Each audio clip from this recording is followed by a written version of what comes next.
Hello, welcome to Quackalope. Thank you for joining me. Today, I get to wear this shirt.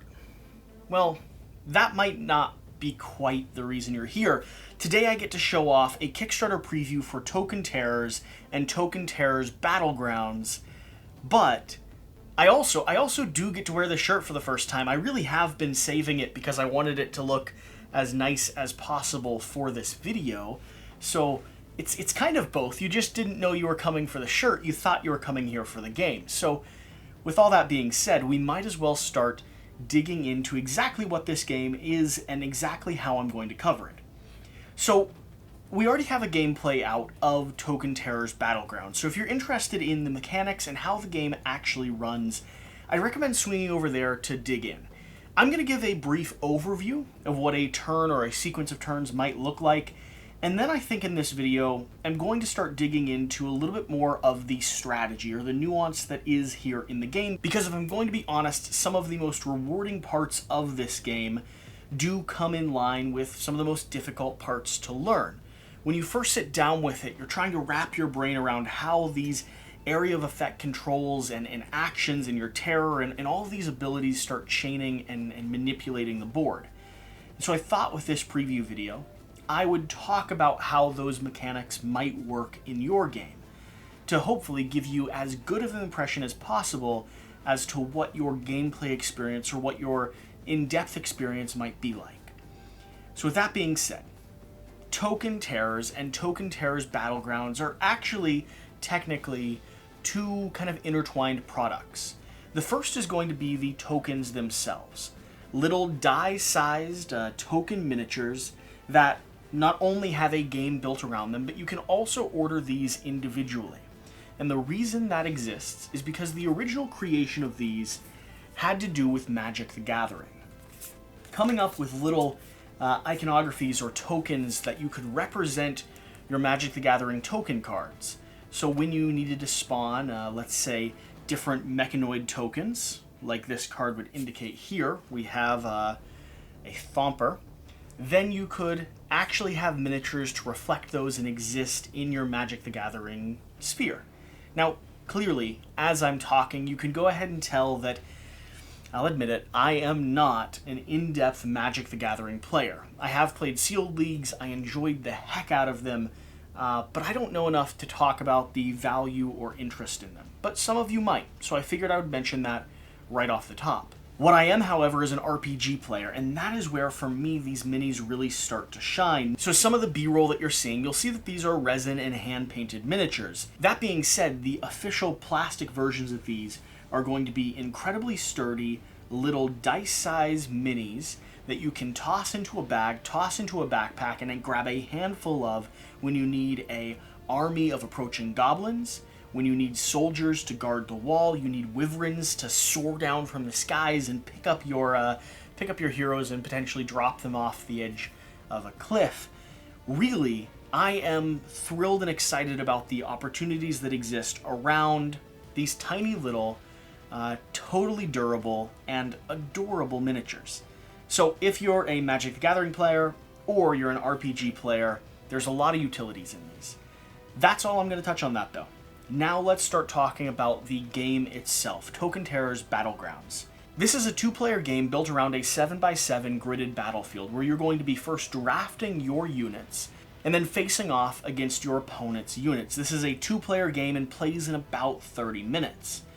Now, the interesting thing here is, first off, each one of these factions are going to have some interesting or unique abilities that make the way that you mix them together really, really fascinating. The other interesting thing is that you can draft any mixture of these units. So not only do they have unique abilities, which we'll go over here in just a second, but you can also mix and match them in really interesting patterns. And the way they operate on the board here, they operate in squads or teams or sequences of units.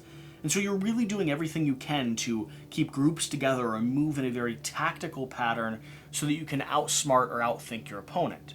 Now, if this is sounding familiar when it comes to chess or checkers or other kind of gridded battlefield games, that is going to be the framework. I do, however, think that Token Terrors Battlefields does a few things that might make it right or wrong for you, but but at least a few things that are specifically unique and interesting when it comes to a tactics game. That drafting phase, those unique abilities, and then finally, the opportunity to gain surge points throughout the course of the game. There's going to be two different actions you can take, either spending all of your actions to rush forward, or resting and turning your back on your opponent, meaning you're slightly more vulnerable to range attacks. Those actions will give you what are called surge points. These are storage actions in a way. And as the game progresses, when you activate a unit, you can then trigger your surge points to give yourself extra abilities or movement or battles, whatever you really need when the time comes. So when we're facing off in this battlefield, at the very start of the game, it may be a slow march. We're gauging, pressing buttons, seeing if there's a weakness. But then as the game progresses, I'm just trying to get to that perfect point where I can fly a wyvern forward, dive down 3 spaces in front of me, raking the opponent with my claws, soar back up into my ranks, and still have all the defense I need to carry on the battle. That's what's going on. You're building to a moment. And that is also what makes this game interesting and hard to learn. Because at the very start of the game, it's hard for you to have a sense of that moment that you're trying to build to. Until, of course, you've played it a few times. So let me start going over how the game will actually begin, how you'll set up, and then let's dig into our special abilities. The game's going to start with a drafting phase, where the first player will be able to take any number of one faction, like 2 goblins over here, and they will also have this card exclusively, meaning that the goblins' special abilities and any other ranks that they want to recruit later on are all going to only be available to them. Each player will only have a selection of any number of factions, but they will only have their factions. Second player will do the same, and back and forth until you've all selected 10 total units. Then, you'll toss those units into one of your graveyard bags. Let me just toss a few of these here. And then at the start of the game, after you've shuffled up your graveyard bags, you'll draft out 5 units and place them down on the board, starting in the first 2 rows and facing off against each other. Now, in this game, adjacency is going to be very important, which we will get into when we talk about threat and positioning. But let me just grab a few of these characters here so we can see what a board might be set up like. After that, you'll take all of your other ranks out of your bag. You'll add them to your reserves on the cards indicated. This is basically your troops that are going to be available to you later on in the game. And you'll begin battling. On your turn, you're going to activate 1 single unit. With that unit, you'll have 3 actions to take, and those actions could be move, battle, enrage, which basically gives yourself more attack and more defense, or a token talent, which are going to be your special abilities, which we'll dive into in just a moment. When you move, it's going to be a single move forward. Battle is going to be a straight-up attack, your number versus their number, potentially with some retaliation. And enrage is going to be where you turn your minion to the side, indicating that they are now buffed. They either have +1 defense or +1 attack. If by chance this wyvern had entered the battle zone, that would not be a very smart place for a wyvern to be. You'll see why in a bit. But if that wyvern happened to be directly next to that goblin, this goblin, if he was enraged and then attacked, would have a total attack power of 2. 1 that's standard, 1 coming from the enraged ability, or a Terra. That's going to be your threat level. This wyvern would be destroyed, and it would be unable to retaliate. However, adjacency is going to matter a lot in this game. Adjacency is going to allow your minions, your tokens, to up their threat level, just like enraged did. So, in this case, this goblin was attacking this wyvern's currently adjacent to another friendly creature, meaning that this wyvern's total threat is 2. 1 that's standard, 1 from the adjacency. So when this goblin attacks, this wyvern would be able to retaliate, and they'd both be doing exactly 2 damage to each other, which is enough to destroy each other. Now again, adjacency is important. Let's say, for instance, this goblin, and then I'll stop going through examples like this, but let's say, for instance, this goblin had 2 of his brothers right next to him. That would be a total threat level of 4 versus 2, because he's getting 1 from a ranged, 1 from his just standard threat level, and 2 from adjacency. He would be able to attack the Wyvern, knocking it out of the board, completely annihilating it, probably with a spear or something like that, since they soar up above him, and he would get no retaliation, so he would take no damage back. So that is how a battle is going to resolve. You're always going to compare your threat level, which is what I was just going through. You're going to attempt to evade if it is a ranged character. If it's a ranged character, you'll roll a die looking for a 4 or better, or a 6, potentially, depending on what abilities they have, and then you'll destroy whatever tokens take equal to or greater than the amount of damage necessary. So those are going to be the steps you can take on your turn around your 3 core activations. Now, where this becomes interesting is when you start pulling in your token talents, and when you start bringing in your additional surge points. Remember, you can earn surge, which give you more activations throughout your turn. If I spent all of my actions moving 1 character 3 spaces, that would earn me a surge point. Or I can turn my back, meaning I can no longer dodge ranged attacks. However, I also gain an additional surge point, which stores up and gives you more activations and more abilities later on in the game. You will continue fighting back and forth, struggling for control.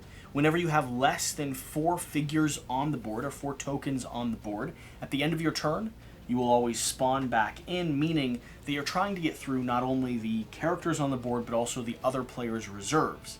So you can strategically plan. Do you want to go melee heavy? Do you need some additional ranged characters out? Do you have one person who is entirely by themselves? Do you need to summon some tokens to lend some reinforcements to make sure that their terror level, or their defense and attack, remains high, or remains at least manageable on the board? You'll go back and forth until you successfully wipe out all 10, usually 10, of your opponent's tokens. At that point, you've won the game, you're ready to redraft, toss more into your graveyard bag, and give this another swing, because after all, in about a 20-minute game, this is going to be one you can get to the table multiple times. So that's a very rough explanation of how this game works, and like I said, we have a full gameplay of it if you want to see it up and running in action, and watch me do my very best. Let's go ahead and start digging into the strategy in this game. Some of the elements that I find interesting, and specifically these token talents and these abilities that make each character unique to play, and make the way that you compare them together probably the most fascinating part of this game. So the first 2 things that I want to emphasize that make this tactics game unique is the surge ability and the adjacency ability. So the way that your threat level increases, as long as you can move along the board and maintain adjacency, that's going to be key. That's going to be central, because you're always trying to work, maybe stretch out just a little bit to do a strong attack, but reposition yourself in a way that rewards squatted patterns, rewards working together like a team or a troop. I think that is pretty interesting and pretty unique in this game. I also think that the ability to store up activations for later steps in the game really gives players way more agency over how quickly they want to move forward, and the amount of incredible things they can do on a single turn. Outside of that, let's go ahead and start digging into this. So starting here with the Goblins. The Goblins are going to be a melee typical fiend. As savage as they are reckless, underestimation of a Goblin will likely be your last mistake. So they're going to have 2 token abilities, and you can take these once per activation. First off, Enable. Enable another Goblin to perform up to 2 commands except for talents. So that means on my activation, I could utilize another Goblin's ability, and I could have them move, maybe position themselves next to me, up our terror together.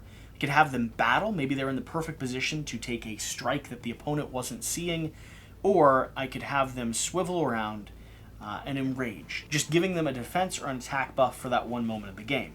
Then I also have Entice. The next time this Goblin battles this turn, it gets +1 threat for each surrounding enemy. So this is a fascinating one. The Goblins are really good at rushing into a space and potentially using your own power against you. Imagine someone being surrounded by a horde of enemies and just striking and lashing out, taking a few of them with him before finally succumbing to his wounds. So let's say we were in a position like this. This Goblin could step forward, activate another Goblin to position themselves behind him, and then activate his battle. You could also spend surge points to do multiple battles if you were able to. So here, if he activated Entice, this goblin would get +1 threat for each surrounding enemy. That means 1, 2, 3 additional threat. There is no way a Wyvern is going to survive that, and he will be able to take out a strongly positioned Wyvern. And then potentially, if you have the surge to do it, re-spend that, re-earn that special ability, and take out the other ones. This is a way you can pop a horde of tokens. And some of these tokens, the flying machines specifically, benefit or do best when they're working together in a horde or a squad. The soldiers who we're moving up to now specifically work in squads of 3 preferably. So those are going to be your goblins. Those are going to be the abilities that they have. Let's move up here to our soldiers. Soldiers. In a realm filled to the brim with monsters, the human spirit and some high-quality weapons and armor can still turn the tides of battle. Absolutely it can. Their token talents. March. Move up to 2 other soldiers up to 2 spaces each. This is so key. You're going to be able to activate one of your figures and then reposition your other troops to lend or add adjacency, meaning that you're really utilizing your squad bonus here. You can march forward, activate the other 2, and bring them right along with you, meaning you all maintain 2 on the outer flanks and 3 attack and defense right there in the center. And then phalanx. Ready this soldier, which means you turn it sideways. While ready this way, the next time this soldier battles or retaliates, it gets +1 threat for each friendly surrounding soldier. So now, instead of a defensive 3 here in the center, if he was battling or retaliating, he is absolutely going to wipe out whoever he is facing, because he gets a bonus for each surrounding friendly soldier in this position. And surrounding doesn't just mean adjacent. It could be a diagonal zone as well, if you're working with maybe a little bit of a larger troop. So a powerful defensive and sort of aggressive ability there. Those are going to be your soldiers. Like I said, they work best in squads of 3. Now we're going to these little flying machines, adorable little knight-like buzzballs with little helicopter propellers on top of them, who are kind of like a pack of hornets when you're facing off against them. They're best when they're working together. It's hard to decide which is worse, the never-ending whirling buzz they produce, or their constant pestering pings and pains. Okay. Token talents. Build. Add a flying machine from your reserves to any space surrounding this flying machine, and this is also going to mean that these flying machines can bring onto the board more than 6 other units. So for instance, place one here. If I was activating build, activate it, and just start honing in. Pull on as many of these little flying machines as you can from your reserves, which is kind of your stockpile, right? And then finally, swarm. Move this in all friendly flying machines 1 space. Just moving forward as a squad. You're just repositioning and trying to swarm around your enemy, making sure that whatever position your attacking or defending unit is in, they're going to be able to take and do as much damage as possible. And along with that, these are going to be ranged characters, meaning they have an attack of 2 or greater, kind of firing off bullets down the front lines. So you can swarm and just entirely reposition your squad there, and then shoot with this middle one right down here, right across the front lines, having a total attack value of 4. It is going to be insane. Okay, that's going to be our flying machines, pestering little robots. Now we have the Wyverns. Wyverns, listen close for the shrill call of the Wyvern. Being at the top of the food chain means sometimes they hunt just for fun. And then their abilities. Take flight. Move this Wyvern exactly 3 spaces. So the Wyverns are going to be, they're going to work together as a group like all of these tokens, but they're also going to be some of the best at seeking out a weak point. They're going to be able to move and manipulate around the board, hone in on someone who maybe stepped out of line just a little bit. So if we have these all back up here, like this one here, they're going to be able to get into position, attack, kill, and get out as quickly and efficiently as they can. Certainly more so than anyone else here on the board. So for instance, this Wyvern here could activate, move 3 down, attack down the front lines, wiping this soldier out, assuming, of course, you rolled the die like I do, and you die. And then they could start removing or regrouping back with the rest of their team. And then finally we have Rush. The next time this Wyvern battles this turn, it has a range of 3. This is going to be a unique ability. Normally range is always going to be a range of 2, and you can buff it to do some specific things, like the Elves have a unique ability that allows them to shoot diagonally. The Wyverns here are going to have the ability to shoot from 3 away, which is important, because remember, these flying machines have an intense defense, and if you're in position or near them, they're going to fire right back at you. They're going to retaliate just like you're attacking, and their attack will stack. But if we back up a little bit here, reposition just a touch, this Wyvern here in the center has a total attack of 3, because 1 from itself, 2 from the adjacent Wyverns, and if it activates Rush, it can attack straight down this line, soaring through, knocking a flying machine out of the sky, again, assuming that you roll as badly as I do, and this flying machine will go sputtering off of the board. So that's the Wyverns. Like I said, great at positioning around the board, and they're going to be kind of your tactical strike force. They're almost like snipers in a lot of ways. Next we have zombies. Zombies are going to be melee characters. Yes, they're slow, and yes, they're dumb, but they are many. So many, and damn are they hard to kill. Zombies are going to be interesting. They're going to do what you'd assume zombies do, potentially attack themselves. As a way to summon more zombies out of the graveyard, they're going to allow you to refill your reserves and your stockpile over here, so that potentially your opponent has to wipe out more than 10 characters, or more than 10 tokens specifically. So first off, Undead, ready this zombie. When readied this way, if this zombie is destroyed, rest it instead. So, turn it to the side, activating that it is readied. If it is destroyed, you're going to rest it, which means you're just turning it around backwards. A little bit more vulnerable, but at the end of the day, that is not the worst thing that can happen to a zombie. You're kind of just knocking it off balance a little bit. Then it gets to spawn right back up and can continue marching forward. It's almost as if it's undead. And then finally we have Infect. This zombie can battle friendly tokens until the end of this turn. If this zombie destroys any token, return 1 zombie from your cemetery to your reserves. So let's say you have 1 soldier remaining on the board and you think to yourself, you'd be better as a undead horde of zombies marching towards our enemy's gates. So you kill him, grab 1 from your graveyard, pop it back into the reserves. Or, let's say you have some of your opponents that are a little vulnerable, just activate that Infect ability, do everything you can to wipe out your opponent, and then again, you're going to be spawning another token, and tokens in this game are your win and loss condition, and if they're able to get 1 or 2 additional tokens, it could be the difference in the game.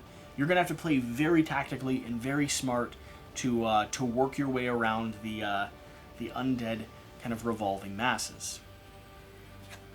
Elves. To those who respect their domain and power, the Elves offer safe passage. To all others, a well-aimed arrow. The Elves are going to be another ranged character, and they're going to be able to position and be strategic in a similar way to the Wyverns. First off, they're going to have teamwork. Move another elf up to 3 spaces. So instead of moving and adjusting yourself, you're able to reposition another elf on the board here. So I could move 1 forward and then swing another elf around beside me.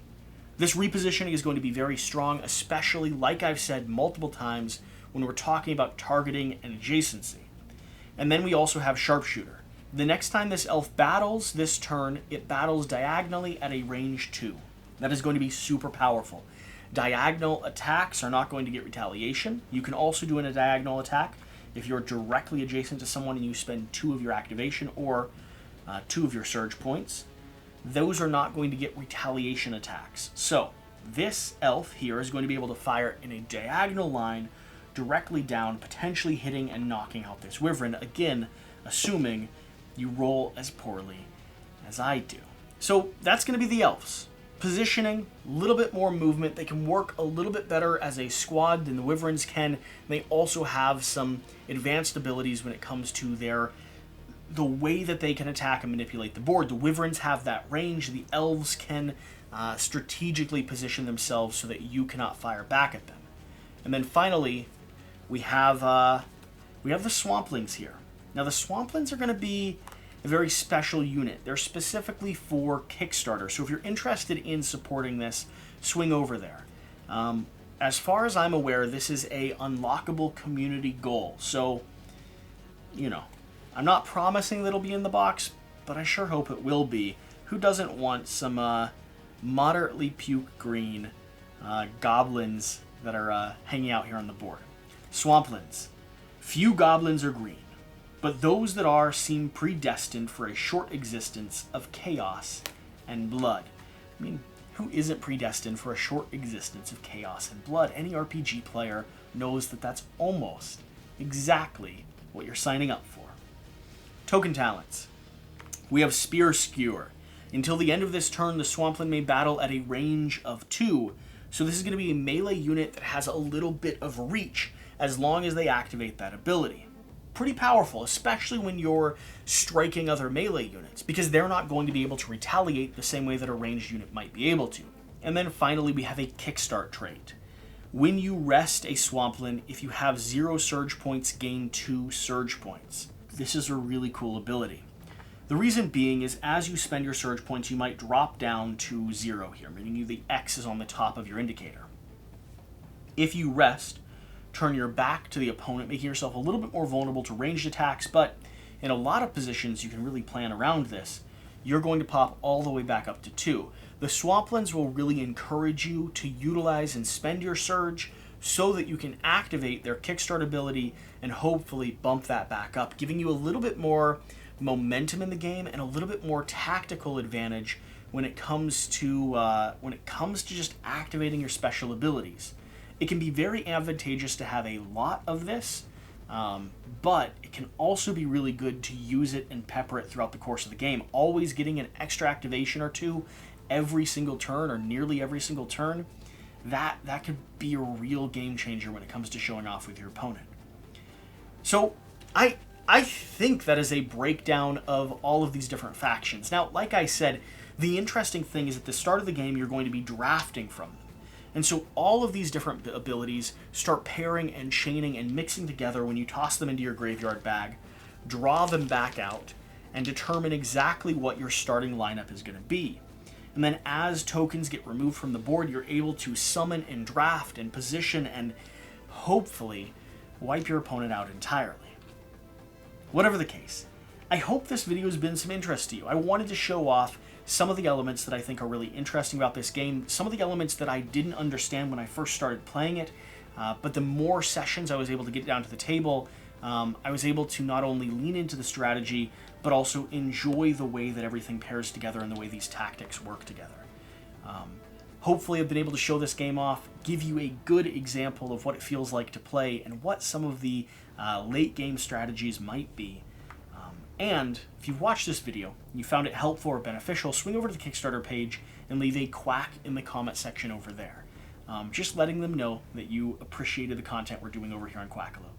Whatever the case though, whatever you do, remember to do the important thing, get out and play some games, and I'll see you next time. Thank you.